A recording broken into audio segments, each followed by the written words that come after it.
What happens when America's most beloved home renovation queen goes head-to-head with one of television's most seasoned hosts? What began as a cheerful morning show appearance quickly spiraled into one of the most uncomfortable live interviews of the year, a clash that left the studio buzzing and viewers glued to their screens. The Today Show studio was alive with its usual morning energy. Bright lights, polished floors, a live audience murmuring in anticipation. At the center of it all, Joanna Gaines, the face of Magnolia, settled gracefully into the iconic interview chair across from Hoda Kotb. Dressed in her signature cozy cardigan, with her hair effortlessly styled, Joanna looked every bit the approachable star that millions had come to adore. "Good morning, Joanna. It's so wonderful to have you back with us," Hoda began warmly, her trademark smile beaming across the table. "Thank you so much, Hoda. It's always a pleasure being here," Joanna replied, adjusting her posture. Yet, behind her practiced charm, there was a flicker, something more guarded than usual. Hoda wasted no time. "Now, let's talk about Magnolia. The brand has become huge, the network, the home goods, the real estate ventures. But some critics say you've strayed far from those humble fixer-upper roots. How do you respond to people who believe you've lost touch with everyday families?" Joanna's practiced smile faltered for just a breath. "Well, Hoda, our mission has always been about helping families create beautiful spaces, regardless of budget. We've just been blessed to reach more people now." But Hoda leaned in, her tone tightening. "Let's be honest. A throw pillow from your line costs more than some families spend on groceries in a week. Doesn't that feel a bit out of touch with the values your brand was built on?" The air in the studio shifted, the easy laughter replaced by a thick tension. Joanna clasped her hands, her voice firm. "I think what we're doing is providing quality pieces that last. When families invest in something well-made, it serves them for years." "Investment pieces," Hoda echoed, her smile thinning. "That's one way to frame a $90 candle." Gasps and nervous laughter rippled through the audience. Joanna's jaw tightened. Before she could respond, Hoda pressed further. "And what about reports coming out of Waco? Allegations of long hours, minimal breaks, and pressure to maintain a perfect Magnolia image, even behind the scenes. What's your response to employees who say the family environment you promote doesn't reflect their reality?" Joanna inhaled deeply. "Hoda, I don't know where those claims are coming from, but we pride ourselves on creating a positive workplace. Our team members are like family to us." "That's your public statement," Hoda countered. "But former employees told us otherwise. One described being written up for taking too long in the bathroom. Another said they had to smile constantly because, and I quote, 'that's the Magnolia way.' How does that square with what you just said?" For the first time, Joanna's composure cracked. Her eyes narrowed slightly, her voice sharper. "Disgruntled employees sometimes have their own version of events. That doesn't mean it reflects reality." "So, you're saying they're lying?" "I'm saying," Joanna replied tightly, "that people interpret their experiences differently.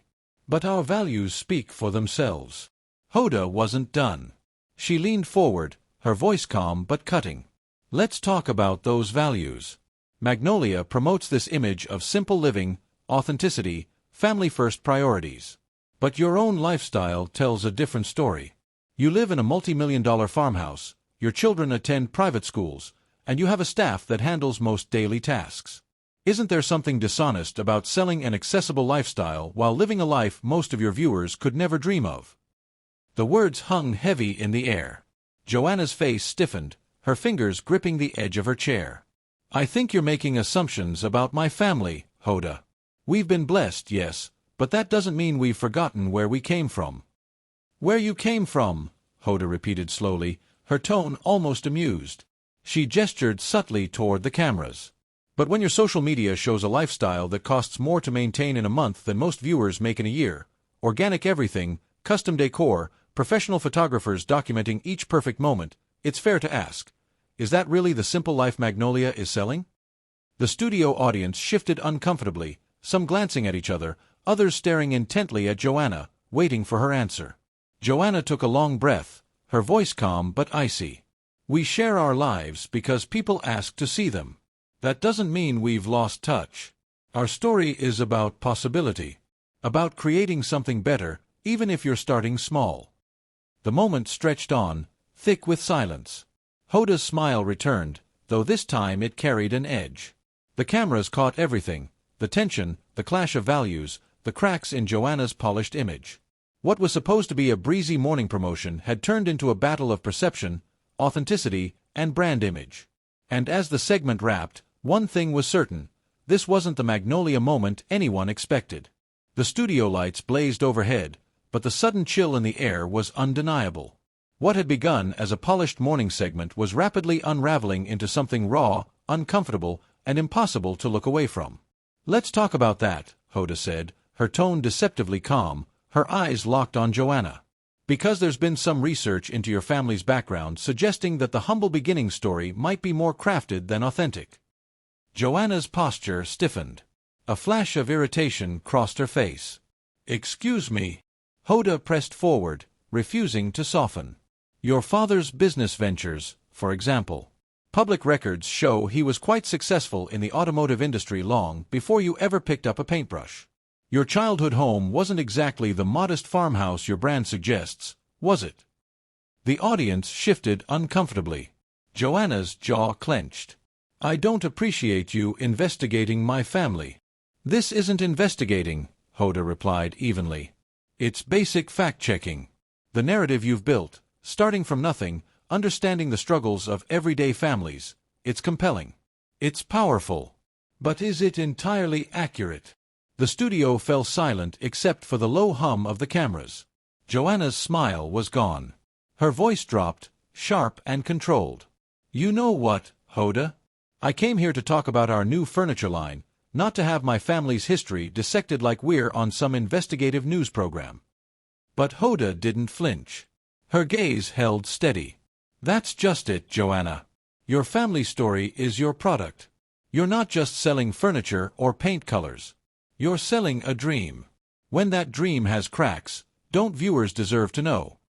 "What viewers deserve," Joanna shot back, her voice rising with heat, "is to be inspired to create beautiful homes for their families, not to see every successful person torn down because they've worked hard and been fortunate." "Worked hard, yes," Hoda agreed softly. "But fortunate in ways your marketing doesn't exactly advertise. Let's talk about those early property investments. The ones that launched your renovation business. Those weren't bootstrap purchases, were they? There was significant family backing. That part of the story somehow never makes it into the Magnolia origin tale." A tremor ran through Joanna's hands as she clasped them together tightly. "Every family helps each other. That doesn't diminish what Chip and I built together." "Of course families help," Hoda countered, her voice steady but cutting. "But most families can't help their children buy multiple investment properties in their 20s. Most families are trying to keep the lights on, pay for college, or put food on the table. Don't you see how that changes the entire narrative?" Joanna's lips parted, her frustration palpable. "I cannot believe this is the direction you're taking this interview." "I'm taking it toward honesty," Hoda said calmly, almost soothingly. "Honesty, something your brand claims to value above everything else. So let's be honest, the couple who started with nothing, figuring it out as they went along, that's a beautiful story. But is it your story?" "It absolutely is our story," Joanna snapped. "Is it?" Hoda asked, her tone like a knife cloaked in velvet. "Because having a financial safety net, real estate connections, and the luxury to take risks without fear of losing everything, that's not the story of starting from nothing. That's the story of privilege turned into opportunity." Joanna leaned forward in her chair, her composure fraying. "I think you're being incredibly unfair right now." "Am I?" Hoda's eyes narrowed slightly. "Or am I asking the questions your millions of fans, the ones struggling to make ends meet while buying your products, might want answered? The single mothers working 2 jobs who scrape together money for a Magnolia throw blanket because they believe in the dream you're selling. What do you say to them?" "We have never encouraged anyone to spend beyond their means," Joanna replied, her voice trembling with restrained anger. "Haven't you?" Hoda pressed. "Your entire brand is aspirational. It tells people that buying certain products will give them a life that looks like yours. And you know that's not true for most families. People make their own financial decisions." "Of course," Hoda agreed. But those decisions are influenced by information. And if the information is that you understand their struggles because you've lived them, but you haven't, then isn't that misleading? Isn't that manipulative? Joanna's voice rose, her frustration breaking through. I have never manipulated anyone. We create beautiful products and share our journey. If people connect with that, it's because it's authentic. But is it authentic? Hoda asked, leaning in closer, her tone now razor-sharp. Can something be authentic when it's built on omitted truths? When the struggle you overcame was choosing which business opportunity to pursue, not whether you could afford to pursue one at all. Joanna's eyes flashed with anger. You are twisting everything. I'm not twisting anything, Hoda replied calmly, her words crisp and final. I'm stating facts. Your family had resources. You had opportunities. That's not a crime, but it is different from the story you're selling to millions. The silence that followed was deafening. Joanna sat frozen, her hands gripping the edge of the chair, her entire body tense. The cameras didn't cut away. Every viewer watching at home could feel the weight of the moment, the collision of image and reality, branding and truth, comfort and confrontation. And for the first time in her long career of polished interviews, Joanna Gaines seemed without a rehearsed answer. The tension in the Today Show studio was suffocating now. What was meant to be a light-hearted promotional segment had dissolved into a live confrontation. The audience leaned forward in their seats, sensing that this wasn't just an interview anymore, it was a reckoning. Hoda's voice was steady, deliberate. You had financial backing. You had connections. Those aren't bad things, Joanna. But they're not the humble beginnings Story Magnolia has built its brand on. Joanna's eyes hardened, her chin lifting defensively. So what? Because my family worked hard and provided opportunities for me, I'm supposed to apologize for that. Not apologize, Hoda countered softly, just be honest about it. Because right now, you're selling authenticity while presenting a version of your story that isn't complete. And that feels... Her words trailed off, letting the pause stretch. The silence was electric. Joanna leaned forward, demanding. That feels what? Hoda didn't blink. Exploitative. The word dropped like a bomb. The audience audibly gasped. Joanna's eyes widened in disbelief. She repeated it slowly, as though tasting poison. Exploitative. You think I'm exploiting people? I think, Hoda said, her tone unwavering, that you're selling them a dream that isn't available to them. You're encouraging families to buy into a lifestyle that requires resources they don't have, while presenting yourself as someone who understands their limitations. And yes, she nodded slightly, I think that's a form of exploitation. Joanna shook her head in disbelief. This is unbelievable. What's unbelievable, Hoda shot back, is that no one has asked you these questions before now. Everyone's been charmed by the farmhouse aesthetic, the family values messaging. But underneath it all, there's a business model. And that business model deserves scrutiny. Joanna's voice sharpened. The business model is creating products people love. No, Hoda interrupted, her words deliberate. The business model is creating desire for a lifestyle most people can't afford, while positioning yourself as relatable to those very people. It's brilliant marketing, Joanna. I'll give you that. But it's not honest marketing. Joanna's eyes glistened. Tears threatened, though they looked more like anger than sorrow. Her voice shook. I cannot sit here and listen to this anymore. Hoda didn't soften. Then let's talk solutions. What if Magnolia acknowledged the privileges that made your success possible?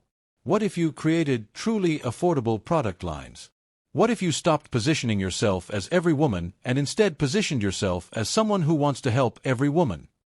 Joanna's composure finally cracked. I am not going to be lectured about how to run my business by someone who has never built anything. The studio froze. Even the crew held their breath. Hoda's smile vanished instantly. Her tone dropped to a dangerous quiet. Someone who has never built anything, she repeated. Joanna, I've spent over 2 decades in television. I've built relationships with viewers. I've built trust.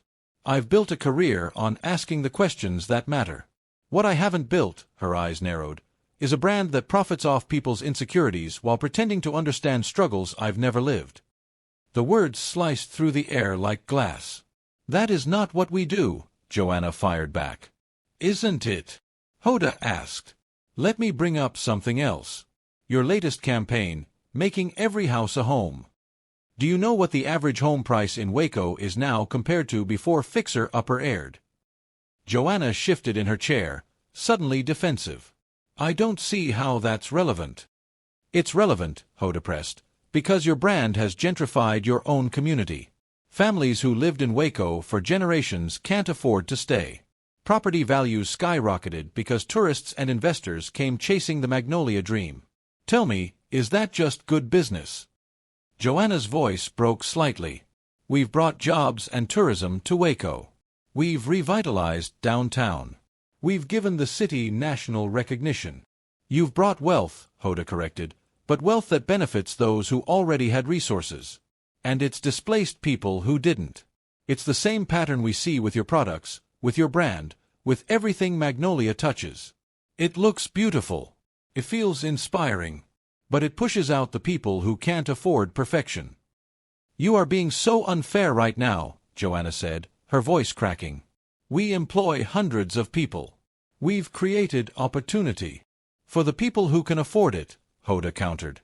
"But what about the families priced out of their neighborhoods? The small businesses swallowed up because they couldn't compete with Magnolia's marketing machine? The people who made Waco home long before it became a lifestyle destination?" Joanna's tone wavered, almost pleading. "Change is hard, but change isn't always bad." "No," Hoda replied firmly. "But change that benefits you while harming others isn't progress.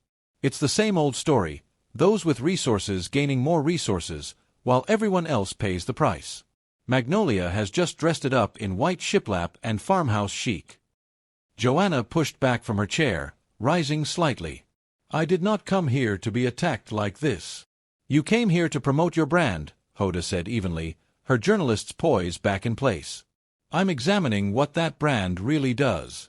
And the gap between what you claim and what you deliver is enormous." Joanna stood now, visibly shaking. "I think we're done here."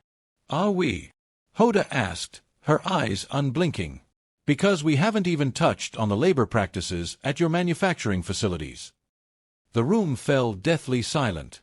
Even the cameras seemed to hesitate. And in that stillness, millions of viewers at home knew they weren't watching just another morning show segment. They were watching a cultural icon unravel under the weight of her own story. The studio lights burned hotter than usual, though no one knew if it was the equipment or the tension filling the air. Hoda leaned forward, her tone steady but edged with steel. "We haven't even touched the environmental impact of what your brand encourages. This endless cycle of redecorating instead of appreciating what people already have. And we certainly haven't covered the psychological pressure it puts on mothers. Women already stretched thin, work, kids, finances, yet your brand tells them their homes should look Pinterest perfect at all times." Gasps rippled through the audience. Hoda didn't let up. "You built your empire on being relatable. If that's true, explain this. How does charging premium prices for basic items help struggling families? How does pushing constant improvement lead to contentment instead of exhaustion?" Joanna remained standing, her chest rising and falling fast. Her hands trembled as she pressed them against her thighs. "You've twisted everything," she said, her voice shaking. "Everything we've tried to build. You've turned it into something ugly." "I haven't twisted anything," Hoda replied, precise and unrelenting. "I've asked direct questions about the impact of your choices. If your answers make your brand sound calculated, maybe the problem isn't with my questions." Joanna's lips parted, but no sound came. "My agenda is truth," Hoda pressed. "My agenda is accountability. My agenda is protecting people from a fantasy that drains their wallets while convincing them happiness comes from decor." "What we're selling is hope," Joanna whispered, her voice breaking. "No," Hoda said sharply. "What you're selling is false hope, the idea that throw pillows can fix loneliness, that a paint shade can erase family stress. And you're selling it to people desperate enough to believe it." "How dare you!" Joanna's cry cracked through the air. Tears spilled down her cheeks. "How dare you minimize the joy we've brought into homes?" "I'm not minimizing joy," Hoda countered. I'm questioning the cost. Is a fleeting spark worth the debt, the anxiety, the impossible standards your brand creates? People aren't stupid, Joanna snapped. They can make their own decisions. People are vulnerable, Hoda shot back. They're searching for solutions no amount of shopping can fix. And your brand exploits that vulnerability, selling the illusion of a perfect life that you yourself can afford only because others buy into it. The words landed like stones. Joanna stiffened. She took a shaky breath, then began walking toward the edge of the interview space. The sound of her heels echoed like drumbeats of retreat. I will not sit here and be insulted, she said, pulling at her microphone pack. Then don't sit, Hoda called after her. Stand and defend the ethics of what you've built. Don't run when someone finally asks the questions your fans deserve answered. Joanna froze mid-step, tears streaking down her face. Slowly, she turned back. You know what? She rasped. You're right. I am running. Because this isn't an interview, it's an ambush. And I don't have to take accusations fueled by your resentment of successful women. That snapped something inside Hoda. Her voice rose, sharp. Resentment of successful women? Joanna, I am a successful woman.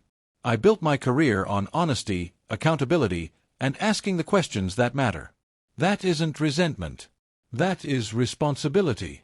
But Joanna was already storming away, ripping the mic cord from her dress. She pushed through the studio doors, vanishing while the audience sat frozen in stunned silence. Hoda exhaled slowly, then turned to the cameras. Her eyes steady, her voice calm. Well, folks, she said, that's not how we expected this morning to go.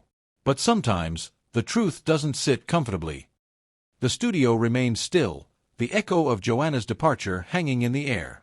Millions at home watched in disbelief, realizing they had just seen a side of America's home renovation queen her polished image had never revealed. One of the most explosive live television moments in years was sealed in history. Unfiltered, unscripted, unforgettable.